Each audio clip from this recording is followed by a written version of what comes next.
सभी को नमस्कार। आपका अपना YouTube channel EP Quran maths में आप सभी का स्वागत है। आज हम लोग प्रिज्म का पार्ट 2 देखेंगे। यानी प्रिज्म में आज हम लोग क्वेश्चन के बारे में देखेंगे। यानी जितना भी क्वेश्चन प्रीवियस में पूछा गया सब क्वेश्चन को आज हम लोग क्या करेंगे, सॉल्व करेंगे। ध्यान दीजिएगा, इसका बेसिक हमने पार्ट 1 में कंप्लीट कर रखा है। आज हम लोग इसका पार्ट 2 देखेंगे। पार्ट 2 में क्वेश्चन क्या है ध्यान से देखिएगा। पहले कुछ उसके बारे में कुछ फार्मूला वगैरह जान लेते हैं, थोड़ा तरोताजा हो जाए हम लोग। अब बोलिए, पार्श्व सतह का क्षेत्रफल, यानी प्रिज्म के पार्श्व सतह का क्षेत्रफल, प्रिज्म के संपूर्ण सतह का क्षेत्रफल और प्रिज्म का आयतन आपको आना चाहिए, तभी तो आप क्वेश्चन लगा पाइएगा। तो आप बताइए, पार्श्व सतह का क्षेत्रफल निकालना है, संपूर्ण सतह का क्षेत्रफल और क्या है, आयतन। ध्यान से सुनिएगा, पार्श्व सतह किसको कहते हैं, ध्यान से बोलिए। एक प्रिज्म है, क्या प्रिज्म है, तो बोलिए आधार अगर वर्गाकार है तो बोलेंगे वर्गाकार आधार वाला प्रिज्म। तो बोलिए जैसा आधार रहेगा वैसा ही इसका छत रहेगा, जैसा आधार वैसा ही छत होना चाहिए। अब बोले पार्श्व पृष्ठ कहने का तो ये चारों तरफ वाला, इसको बोलते हैं पार्श्व पृष्ठ का क्षेत्रफल। तो आपसे अगर पूछेगा ये पार्श्व पृष्ठ का क्षेत्रफल बताइए तो आप कुछ न करिएगा, आप ध्यान दीजिएगा, आधार का परिमाप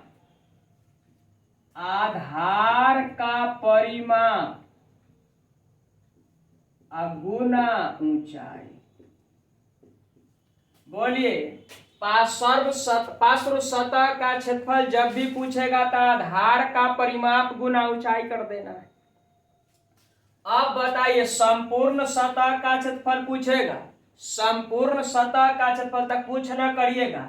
संपूर्ण सतह कहने का तो जान जाइए, ई वाला ई तो पार्श्व इसको बोलते हैं। संपूर्ण होगा कब, जब आधार और छत को जोड़ देंगे तब। तो बोला जैसा आधार वैसा ही इसका क्या है, छत। तो संपूर्ण सतह बोलिए पार्श्व सतह का होगा ही, और साथ में आधार और साथ में छत क्या हो जाएगा, सबको ऐड करिएगा तब तो संपूर्ण सतह होगा। तो आपको करना कुछ नहीं, जब भी संपूर्ण सतह का क्षेत्रफल पूछेगा तो आप क्या करिएगा, पार्श्व सतह का क्षेत्रफल, पार्श्व सतह का क्षेत्रफल, पार्श्व सतह का क्षेत्रफल प्लस पार्श्व सतह का क्षेत्रफल प्लस बोलिए 2 गुना आधार का क्षेत्रफल, 2 गुना आधार का, दिखाई दे रहा है, 2 गुना आधार का क्षेत्रफल। बोलिए 2 गुना आधार का क्षेत्रफल कहने का तो समझ रहे हैं, जैसा इसका बोलिए पार्श्व सतह संपूर्ण निकालना तो ई वाला तो चाहिए, और संग संग कौन और चाहिए, तो आधार चाहिए और छत चाहिए। तो कहिएगा 2 गुना आधार का क्षेत्रफल आप क्या किए, तो आप बताइए जैसा इसका आधार होगा वैसा ही तो इसका छत है। तो डायरेक्ट हम 2 गुना आधार का क्या कर दिए, क्षेत्रफल कर दिए। क्लियर है। अब आपसे कहेगा जी आप आयतन बताइए, तो आप बताइए जब आयतन आपसे पूछेगा तो कुछ न करिएगा, आधार का क्षेत्रफल, आधार का क्षेत्रफल, आधार का क्षेत्रफल गुना ऊंचाई। ऊंचाई किसकी बउआ, तब प्रिज्म की। आधार का क्षेत्रफल गुना ऊंचाई। आपको 3 बात एकदम रट लेना है। बोलिए पार्श्व सतह का क्षेत्रफल जब भी पूछेगा तो आधार का परिमाप, यानी जैसा आधार होगा ऐसा इसका परिमाप निकाल देना। आप गुना ऊंचाई किसकी, तो प्रिज्म की। आधार का परिमाप गुना ऊंचाई। संपूर्ण सतह का जब क्षेत्रफल पूछेगा तब पार्श्व सतह के क्षेत्रफल में जोड़ देना 2 गुने आधार का क्षेत्रफल। अब बताए आयतन पूछेगा तो आधार का क्षेत्रफल गुना ऊंचाई। यानी 3 बात अगर आप रखते हैं तो आप क्वेश्चन को क्या करिएगा, एकदम आसानी से सोल्व कर सकते हैं। क्लियर है। अब चलिए अब हम लोग क्वेश्चन को देखते हैं। क्वेश्चन नंबर 1 को देखेंगे। कह रहा है 6 सेंटीमीटर भुजा वाले किसी समबाहु त्रिभुज की आधार पर बने समकोणीय प्रिज्म की ऊंचाई ज्ञात करें जिसका आयतन 108√3 घन सेमी। क्लियर है। अब आप बताइए, आपसे आयतन पूछा है, किसका आयतन पूछा है, तो प्रिज्म का। ध्यान दीजिएगा, प्रिज्म का आयतन जो होता है वो क्या होता है? तो आधार का क्षेत्रफल, ध्यान देना, आधार का क्षेत्रफल गुना होता है ऊंचाई। किसकी ऊंचाई? तो प्रिज्म की। आधार का क्षेत्रफल गुना ऊंचाई। अब आप मुझे बताइए, बोलिए आधार इसका कैसा है? प्रिज्म का आधार कैसा है? तो आप कहिएगा समबाहु त्रिभुज का। आप क्या बोलेंगे? समबाहु त्रिभुज है। अब बताइए, जब समबाहु त्रिभुज है तो सभी भुजा इसकी क्या होगी? भुजा दे दिया है जो 6 सेंटी, तो 6 6 6। कौन सा त्रिभुज है? तो आप कहिएगा आधार समबाहु त्रिभुज। आधार कौन सा त्रिभुज है? तो समबाहु त्रिभुज। एकदम आसान हो गया। अब बताइए, अब आप बताइए, जब आधार समबाहु त्रिभुज है तो समबाहु त्रिभुज का क्षेत्रफल होता है √3/4 भुजा स्क्वायर, यानी भुजा है 6 तो 6 गुना 6, इसको 2 बार। अब बताइए ऊंचाई कितना दे रखा है? तो बोलिए ऊंचाई आपको ज्ञात करना है। ऊंचाई मान लिए कितना? h। ऊंचाई आपको क्या करना है? ज्ञात, यानी प्रिज्म की ऊंचाई बताइए। अब बताइए जिसका आयतन यानी प्रिज्म का आयतन दे रखा है 108 रूट कितना है? 3। अब बताइए आयतन यहाँ दे दिया है 108 रूट कितना? 3। क्या बराबर नहीं है? क्लियर है? अब आप जब इसको सोल्व करिएगा ना तो √3 से √3 खत्म हो जाएगा। अब बताइए एकरा काटिएगा 2 बार में तो 3 बार है, फिर 2 से कटेगा 3 बार है। बोला 3 तिया 9 खत्म हो जाएगा।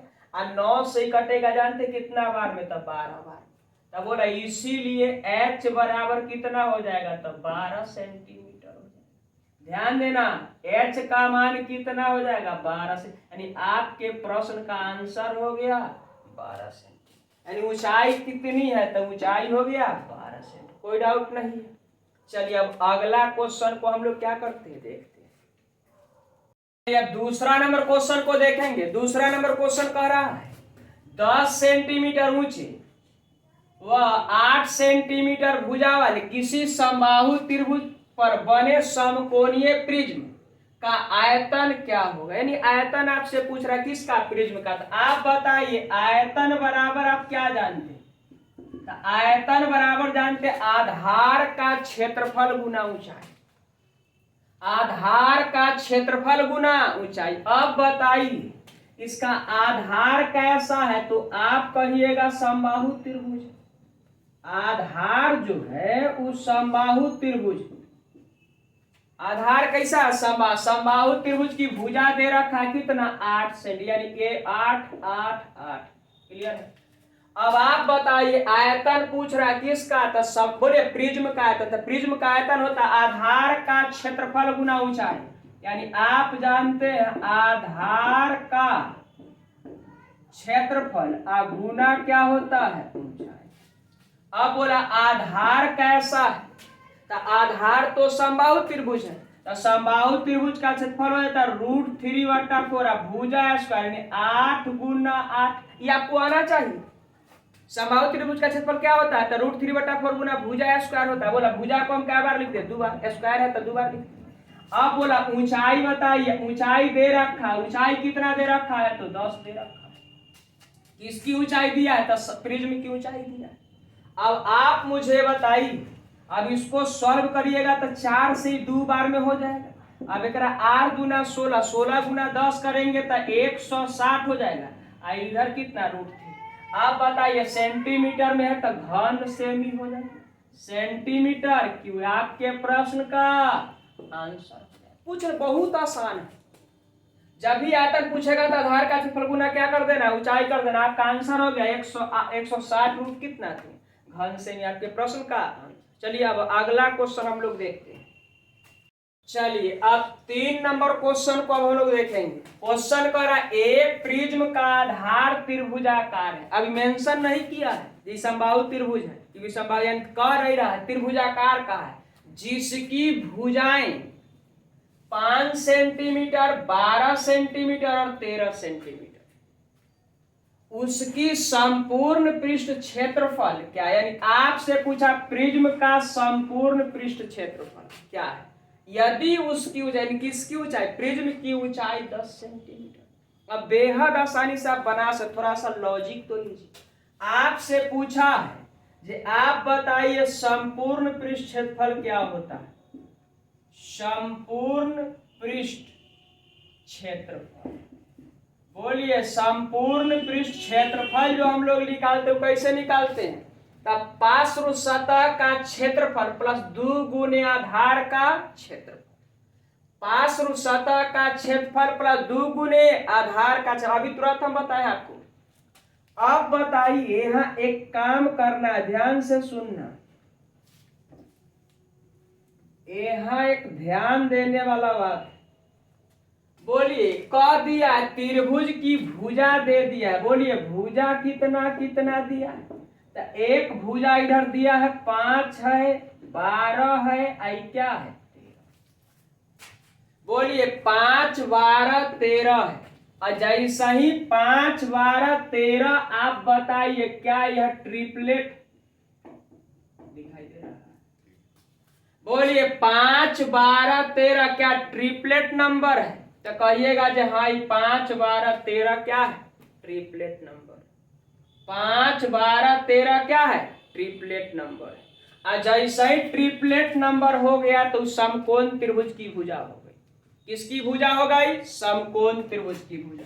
तो आप बताइए समकोण त्रिभुज की भुजा हो गई, तो आप इधर ध्यान देना भाई थोड़ा सा। अब यहाँ बताइए, यहाँ तो 90 होता है। अब बोला 90 के सामने हमेशा कर्ण होता है, तो बोला एकरा P एकरा B एकरा H, ई फिक्स होता है, एकरा में दोनों में इंटरचेंज होगा। P इधर होगा तो B इधर होगा, B इधर होगा, तो यानी एकरा बोलेंगे लंब आधार, एकरा बोलेंगे कर्ण। आप जानते हैं इस सामने वाला हमेशा क्या कहलाता है, कर्ण कहलाता है। कर्ण तो एकदम फिक्स हो गया, कितना है 13। अब लंब आधार में कोई 5 12 में कोई कहीं लिख सकते, अगर यहाँ 5 लिखिएगा तो यहाँ 12 लिखना पड़ेगा, अगर यहाँ 12 लिखते हैं तो यहाँ 5 लिखना पड़ेगा। क्लियर है? अब आप लेकिन कर्ण क्या है, हम फिक्स है। कर्ण क्या है, यानी समकोण के सामने वाला क्या हो गया, कर्ण। यानी सबसे बड़ी भुजा कौन सा है, तब कर्ण। अब आप मुझे बताइए 5 12 13 ट्रिपलेट नंबर है, 5 और 12 में कोई कहीं कहीं हो सकता है, लेकिन H क्या है, फिक्स है। कोई किसकी भुजा है, तो समकोण त्रिभुज की भुजा। आप बताइए संपूर्ण पृष्ठ का क्षेत्रफल कैसे निकालते हैं, तो आप अभी सीखे होंगे। संपूर्ण पृष्ठ का क्षेत्रफल होता है पार्श्व,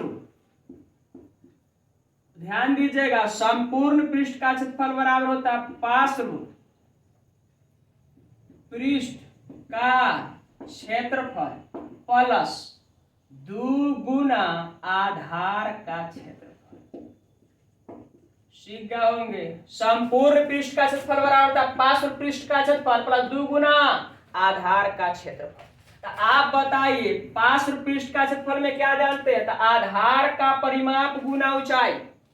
लिख देते हैं पूरा। बोला पार्श्व पृष्ठ का क्षेत्रफल प्लस 2 गुना आधार का क्षेत्रफल। पार्श्व पृष्ठ के क्षेत्रफल क्या जानते हैं, तो बोलिए आधार का परिमाप गुना ऊंचाई होता है, इसका मतलब अब प्लस में 2 गुने आधार का क्षेत्रफल। यानी आप एक तनका जरा ऐसे भी लिख सकते हैं, तो सीख गए, ऐसे भी आप लिख सकते हैं। ध्यान देना, आप इसको ऐसे भी लिख सकते हैं, आधार का परिमाप गुना ऊंचाई प्लस, ध्यान देना भाई, आधार का परिमाप गुना ऊंचाई या प्लस 2 गुना आधार का क्षेत्रफल। अगर याद रहेगा ना तो लिखा लिखी से मुक्ति पा जाइए, याद होगा तो। अब बताइए अगर याद काहे नहीं रहेगा।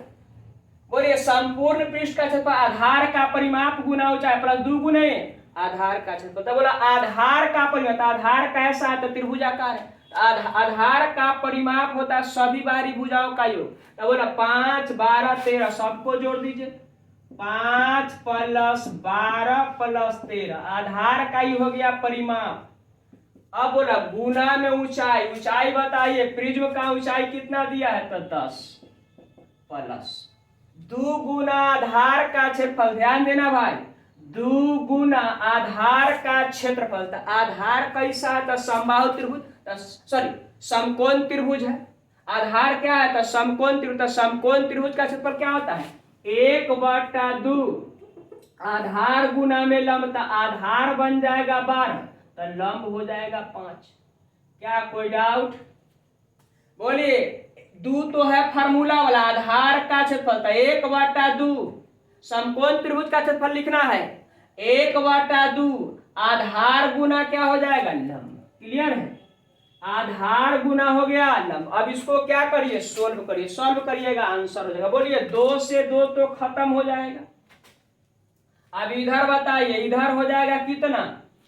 12 है या 13 है? तमिल का 25 5 30, तो इधर हो जाएगा 300, तो इधर हो गया 300। ध्यान दीजिएगा, इधर प्लस में हो जाएगा 12 पचे 60, 12 पचे कितना हो जाएगा? 60। दिख रहा है?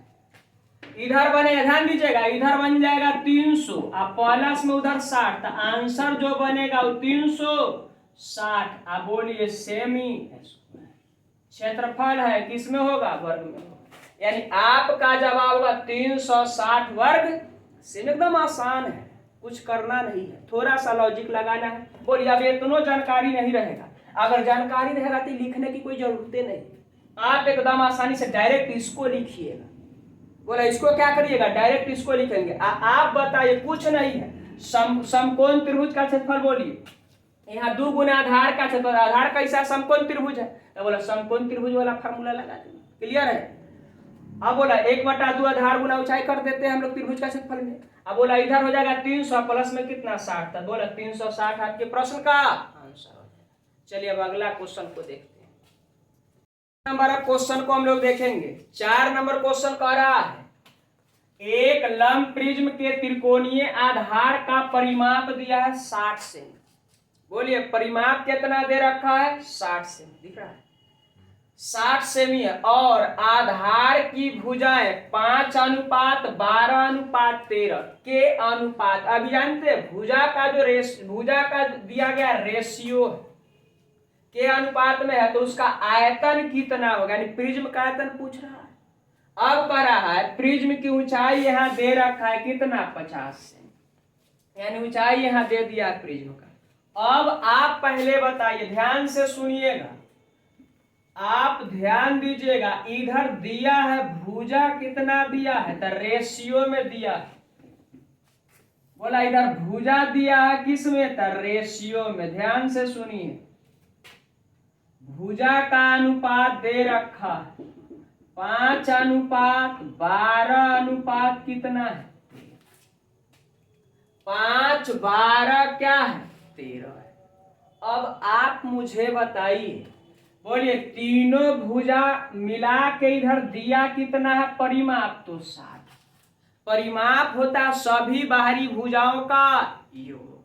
तो बोलिए, तो इधर हम लोग जोड़, ध्यान दीजिएगा, इधर टोटल कितना है? 60 है परिमाप। तो हम लोग जब सॉल्व किए तो अनुपात में इधर बोलिए 30 है, लेकिन रियल में परिमाप कितना है? तो 60। बोलिए हम लोग के अनुसार हो गया परिमाप 30, अब प्रश्न के अनुसार परिमाप कितना है? 60 है। क्लियर है? अब आप बताइए अनुपात 1 का मान कितना हो जाएगा? तो कहिएगा जो 2 हो जाएगा। जब एक अनुपात 1 का मान अगर 2 है तो अनुपात 5 का मान कितना होगा? तो 10 होगा। अनुपात 12 का मान कितना होगा? 24। अनुपात 13 का मान कितना होगा? 26। अब क्लियर हो गया, ध्यान दीजिएगा, अब क्लियर हो गया। जब भुजा हो गया 10, 24, 26, यानी रेशियो में 5:12:13 है अनुपात। अब हो गया 10, 24, 26। क्या 10, 24, 26 क्या यह ट्रिपलेट नहीं? तो एकदम ट्रिपलेट। कहिए जब 5:12:13 है, अब एक दुगुना करिए, तिगुना करिए, चौगुना, यानी सब बोले दुगुना हुआ। तो जब दुगुना हुआ है तब बोलिए एक दुगुना करिए, तिगुना, सब ट्रिपलेटे होगा। तब बोलिए 10, 24, 26 भी क्या है? तो ट्रिपलेट नंबर। जैसा ही ट्रिपलेट नंबर हो गया तो समकोण त्रिभुज के क्या हो गया? भुजा। अब बताइए समकोण त्रिभुज की भुजा हो गया, तो ध्यान से सुनिएगा। अब यहाँ ध्यान दीजिएगा, इधर 90 होता है। अब बताए सबसे बड़ी भुजा कर्ण जानते हैं, इस शेष दो सबसे बड़ी भुजा क्या जानते हैं? कर्ण। अब जो बच गया उसको इधर उधर लिख सकते। अगर यहाँ 24 लिखेगा तो यहाँ 10 होगा, यहाँ 10 होगा तो यहाँ 24 होगा। क्लियर। अब आप बताइए, आपसे क्या पूछ रहा, आयतन पूछ रहा है। तो बोलिए आयतन बराबर होता है आधार का क्षेत्रफल।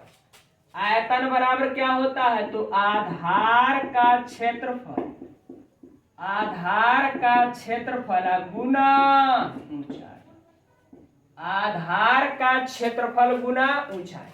अब आप मुझे बताइए आधार का क्षेत्रफल गुना क्या हो गया, ऊंचाई। क्लियर है।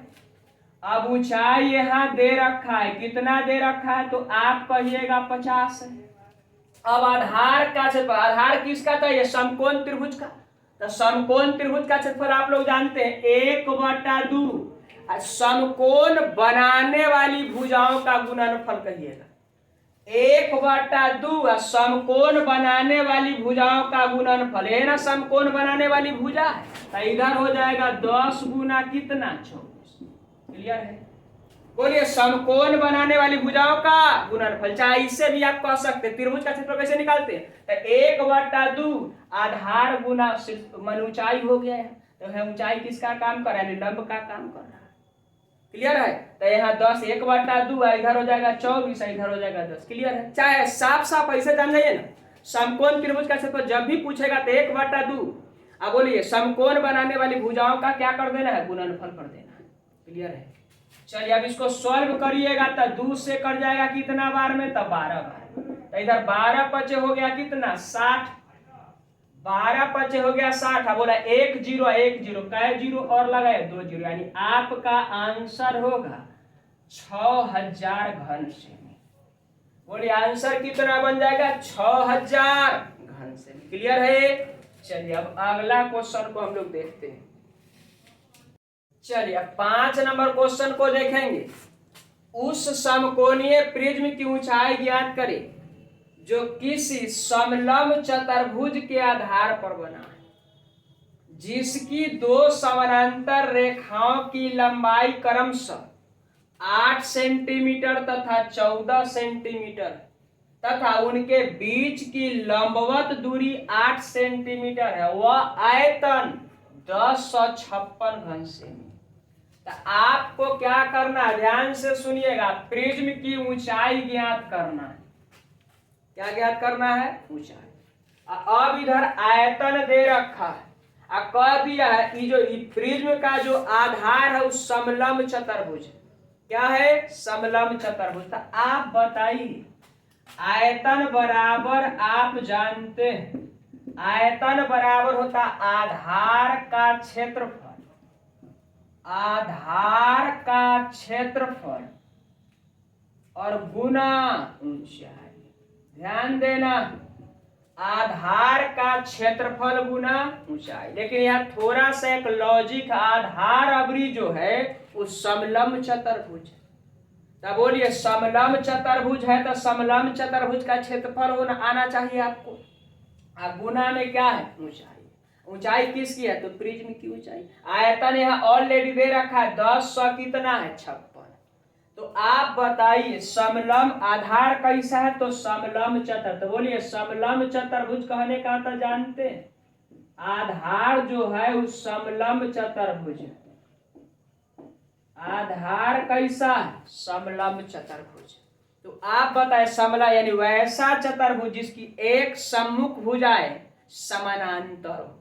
सम्मुख भुजा कैसा होना चाहिए, एक सम्मुख भुजा क्या हो, समानांतर। तो आप बताइए सम्मुख भुजा क्या होना चाहिए, समानांतर। तक क्या इस तरह ये दोनों आपस में समानांतर, इधर इसको मिला दिया, इधर इसको मिला दिया। क्लियर। आप बोले कौन सा चतुर्भुज हो गया, तो समलंब चतुर्भुज। सम्मुख भुजा आपस में क्या है, समानांतर। अब आप बताइए, यह साफ साफ कह दिया है समानांतर रेखाओं की लंबाई 8 सेंटीमीटर तथा 14। अगर ये 8 सेंटीमीटर यहाँ से यहाँ तक है, तब बोला यहाँ से यहाँ तक ही कितना सेंटीमीटर है, तो 14। क्लियर है। यहाँ से यहाँ अगर ये 8 है तो यहाँ से यहाँ तक ही कितना है, 14 है। अब और लगा कह दिया है इसकी लंबवत दूरी कितनी है, तो लंबवत दूरी कह दिया है कितना, 8 है। बोलिए लंबवत दूरी 8 यानी यहाँ से यहाँ तक का दूरी कितना दे रखा है, तो 8 दे रखा है। बोलिए लंबवत दूरी कितनी है, तो 8 दे रखा है। क्लियर है। समानांतर है तो हर जगह तो 8 ही 8 8। अब आप बताइए आधार का हिस्सा है तो समलंब चतुर्भुज, तो समलंब चतुर्भुज का क्षेत्रफल जानते हैं 1/2 गुना समानांतर भुजाओं का योग, तो समानांतर भुजा यह न है, तब बोला एकरा क्या करिएगा, जोड़ दीजिएगा 8 + 14, 1/2 समानांतर भुजाओं का योग गुना बोलिए ऊंचाई, ऊंचाई कितनी है 8। अब बताइए यहाँ गुना है गुना, अब प्रिज्म की ऊंचाई, ऊंचाई किसकी है, समलंब चतुर्भुज की। आप प्रिज्म की ऊंचाई यहाँ क्या किया है, दे रखा है। बोलिए प्रिज्म की ऊंचाई कितनी, बोलिए प्रिज्म की ऊंचाई निकालना है तो प्रिज्म की ऊंचाई मान लिए h। बोलिए प्रिज्म की ऊंचाई कितना हो गया h। अब बता आयतन कितना है रे भाई, तो आयतन दे रखा है 10 100 कितना है 56। अब काटा काटी करिए आंसर आ जाएगा। अब कहिएगा जो काटा काटी कैसे करेंगे, तो बोलिए 2 से अगर इसको आप काट देते हैं तो 2 से कट जाएगा 4 बार में। क्लियर है। अब बताइए अगर 4 से इसको काट देते हैं तो 4 दूना कितना 8, बच जाएगा 2 0, बोलिए 6 छके कितना 24 और 4 छके कितना 16, यानी 264। तो इधर हो जाएगा 264 बराबर, बोलिए कितना होगा 22, वैसे ना 14 26 2 22, गुना कितना भैया h। अब बताइए 22 से अगर एक आप काटते हैं ना, अगर 22 से अगर आप काटिएगा तब 22 से एक बार में तब बच जाएगा इधर 44, तब 22 दूना कितना 44, इसीलिए h बराबर कितना हो जाएगा तब 12, यानी ऊंचाई कितना सेंटीमीटर है। अधिक आसान है। अब बता आप कहिएगा जब हमारा समलंब चतुर्भुज का अगर क्षेत्रफल आपको न जानकारी है तो कैसे बना पाइएगा, तो आपको आना चाहिए, यानी जैसा आधार होगा ना वही उसी के अनुरूप उसका नाम भी होगा। आधार अगर समलंब चतुर्भुज है तो समलंब चतुर्भुज वाला प्रिज्म कहलाएगा। अब बताइए तो आधार आपको समलंब चतुर्भुज का आना चाहिए क्षेत्रफल, यानी आधार का क्षेत्रफल समलंब चतुर्भुज का क्षेत्रफल हम लोग जानते हैं 1/2 समानांतर भुजाओं का योग गुना ऊंचाई, किसकी ऊंचाई, तो समलंब चतुर्भुज। यहाँ जो ऊंचाई है वो प्रिज्म की ऊंचाई। क्लियर है। चलिए अब अगला क्वेश्चन को हम लोग देखते हैं। चलिए क्वेश्चन 6 नंबर क्वेश्चन को देखें। कह रहा है एक समलंबी प्रिज्म का आधार 173 वर्ग सेमी क्षेत्रफल वाला एक समबाहु त्रिभुज। क्लियर है। उस प्रिज्म का आयतन 10,380 घन सेमी, तो उस प्रिज्म की पार्श्व सतह का क्षेत्रफल कितना होगा। कह दिया है जो √3 बराबर 1.73 का प्रयोग करके आपको बनाना। अब आप पहले ही बताइए, आप आयतन बराबर उस प्रिज्म का पार्श्व सतह का क्या चाहिए आपको, क्षेत्रफल चाहिए। तो आप जानते हैं पार्श्व सतह का क्षेत्रफल क्या होता है, पार्श्व सतह का क्षेत्रफल जो होता है, ध्यान दीजिएगा, पार्श्व सतह का क्षेत्रफल बराबर होता है आधार का परिमाप गुना ऊंचाई। क्या होता है, आधार का परिमाप गुना ऊंचाई। अब इधर ध्यान दीजिएगा, आधार का परिमाप गुना ऊंचाई, लेकिन इधर आप बताइए प्रिज्म का आधार एक समबाहु त्रिभुज है। प्रिज्म का आधार क्या है, समबाहु त्रिभुज है। कह दिया प्रिज्म का आयतन कितना है, तो 10,380। तो आप बताइए आयतन बराबर क्या होता है, तो आयतन बराबर होता आधार का क्षेत्रफल गुना ऊंचाई। गुना क्या होता है, ऊंचा, आधार का क्षेत्रफल गुना ऊंचाई। तो पहले आप ऊंचाई भी निकाल लीजिए, h का काम आएगा। तो बोलिए आधार का क्षेत्रफल गुना ऊंचाई, तो यहाँ से प्रिज्म का क्या आ जाएगा, ऊंचाई आ जाएगा। यहाँ बोला आधार का क्षेत्रफल गुना ऊंचाई। क्लियर है।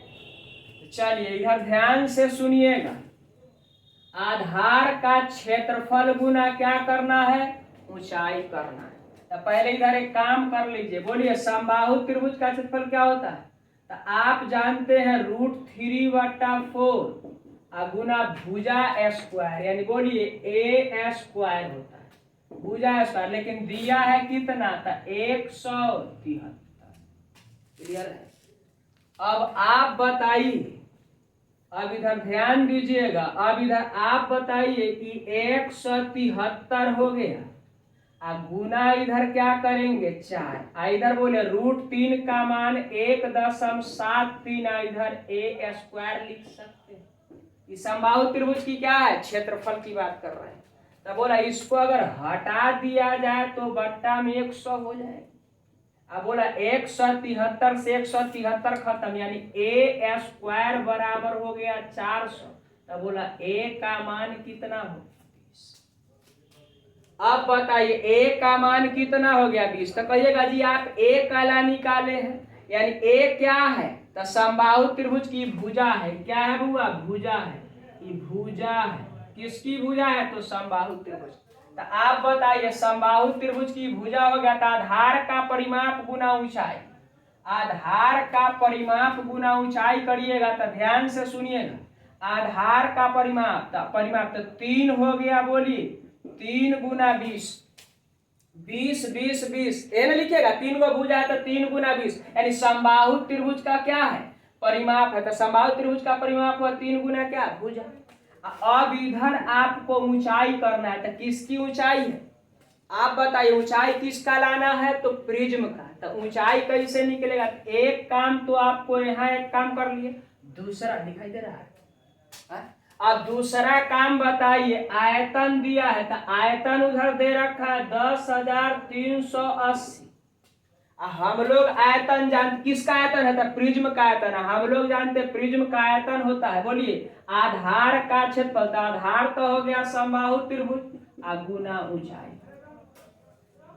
अब बताइए कटा काटी करिए इसको, तो काटिएगा ना, तो बोलिए 6 से 6 तरी 18 और 7 से 42 43 हो जाएगा। ध्यान दीजिएगा, 6 तरी 18 हो गया, 7 से 42 43 और 6 और 4 मिलकर 10, यानी जानते हैं इस 60 बार में पूरा पूरा कर जाए। एच बराबर कितना हो गया 60, तो यहाँ 60 रख दीजिए। बोलिए पार्श्व सतह का क्षेत्रफल कैसे निकलता है, आधार का परिमाप, तो किसका परिमाप, समबाहु त्रिभुज का परिमाप गुना ऊंचाई। तो समबाहु त्रिभुज का परिमाप होता है 3 गुना भुजा। अब बोला समबाहु त्रिभुज की भुजा कितना है, तो 20 20 20। अब बताइए, अब इसको सॉल्व करिएगा, तो बोला 3 गुना 6, 6 गुना 6 करेंगे तो 36, 36 पर कितना डबल जी, यानी आपके प्रश्न का आंसर हो गया 3600 वर्ग सेमी हो जाएगा। बोलिए आंसर कितना बनेगा, 3600 वर्ग सेमी।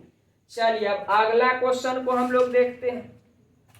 अब 7 नंबर क्वेश्चन कह रहा है, एक समकोणीय प्रिज्म का आधार 15 सेंटीमीटर परिमाप वाली एक त्रिभुज जिसके अंतःवृत्त की त्रिज्या 3 सेंटीमीटर है, यदि आयतन 270 घन सेमी है तो प्रिज्म की ऊंचाई बताइए। अब आप मुझे बताइए, एक समकोणीय प्रिज्म का आधार का परिमाप, यानी जानते हैं इधर परिमाप दे रखा, परिमाप है 15 सेंटीमीटर। अब बताइए अंतःवृत्त की त्रिज्या, अंतःवृत्त कहने का तो छोटी आर, बोलिए छोटी आर दिया है कितना, 3 सेंटीमीटर। बोलिए परिमाप इधर हो गया 15 सेंटीमीटर, छोटी आर 3 सेंटीमीटर। आपसे कह दिया है जो आप प्रिज्म की ऊंचाई बताइए, आयतन दे रखा है, तो यहाँ आप क्या करिए, आयतन बराबर बताइए। तो आयतन बराबर होता है आधार का क्षेत्रफल, ध्यान देना भाई, आधार का क्षेत्रफल गुना क्या होता है, ऊंचाई। बोलिए आधार का क्षेत्रफल गुना ऊंचाई। अब यहाँ आप क्या करिए, ध्यान दीजिएगा, आयतन इधर दे रखा है, कितना दे रखा है, तो 270। अब आधार का क्षेत्रफल चाहिए, ऊंचाई चाहिए, ऊंचाई ना पता, एच मान लिया। अब बताइए अब आधार का क्षेत्रफल कैसे निकलेगा, तो आप जानते हैं ध्यान दीजिएगा, अगर त्रिभुज में आधार दे दिया जाए और संगत ऊंचाई नहीं जानते, ऊंचाई दे दिया जाए तो आप क्षेत्रफल कैसे निकालते थे? 1/2 आधार गुना ऊंचाई। क्लियर है? अब बताइए, अब पहला बात, अगर दूसरा बात आप बताइए, अगर तीनों भुजा दे देता था, अगर बोलिए समकोण त्रिभुज का भुजा होता था 1/2 आधार गुना ऊंचाई उसमें लगाते थे। अगर वो ध्यान दीजिएगा, अगर तीनों भुजा अगर अलग अलग दे दिया जाए तो विषमबाहु त्रिभुज होता था, तो हीरोज फार्मूला से उसको निकालते थे हम लोग। अब आप बताइए, बताइए यहाँ परिमाप दे दिया है, अंतःवृत्त की त्रिज्या 3 दे दिया है, तो यहाँ से आप क्या करिए ना, आप अर्ध परिमाप निकाल लीजिए। अर्ध परिमाप निकालिए। अर्ध परिमाप को हम लोग शॉर्टकट में सेमी पेरीमीटर बोलते हैं। अर्ध परिमाप को क्या बोलते हैं? एस है। बोलिए अर्ध परिमाप कैसे निकलेगा? तब 15 का आधा हो जाएगा, यानी परिमाप का क्या होगा? आधा। अर्ध परिमाप। जैसे ही ध्यान दीजिएगा, जैसे ही आप अगर अंतःवृत्त की त्रिज्या पता हो, अर्ध परिमाप पता हो, तो क्षेत्रफल एकदम आसानी से निकल जाता है। बोलिए R×S। अगर इसका क्षेत्रफल बोला किसका? तो त्रिभुज का अगर क्षेत्रफल निकालना चाहते हैं तो यहाँ आप आसानी से निकाल सकते हैं। बोलिए इसका क्षेत्रफल अगर निकालना चाहते हैं तो इधर हो जाएगा R× क्या? S। R× क्या होगा? S। तो बोलिए यहाँ क्षेत्रफल क्या लिखेगा? R×S। तो R हो गया 3, S हो जाएगा 15 कितना? S कितना हो जाएगा? 15/2। अब बोला अगर क्षेत्रफल कैसे निकलेगा? अब इसका क्षेत्रफल अगर आपको निकालना तो R× क्या कर देना? S कर देना। तो अब बताइए, अब यहाँ क्या करिएगा? थोड़ा सा लॉजिक लगाइए। तो 3 से ध्यान दीजिएगा, 3 से काटिएगा तो 90 बार में, अब 15 से काटिएगा तो 6 बार में, तो इसीलिए H बराबर क्या होगा? तब 12 सेंटीमीटर हो जाएगा। बोलिए आंसर हो जाएगा 12 सेंटीमीटर। बहुत आसान है। बोलिए आपको अगर त्रिज्या पता हो जाए, अर्ध परिमाप पता हो जाए, तो क्षेत्रफल कैसे निकलता? R×S। यानी क्षेत्रफल निकलता R×S, यानी अंतःवृत्त की त्रिज्या गुना अर्ध परिमाप करिएगा, क्या निकल जाएगा? क्षेत्रफल निकल जाएगा। क्लियर है? चलिए अब आपका सेवा समाप्त रहा। अब हम लोग मिलेंगे अगले क्लास में।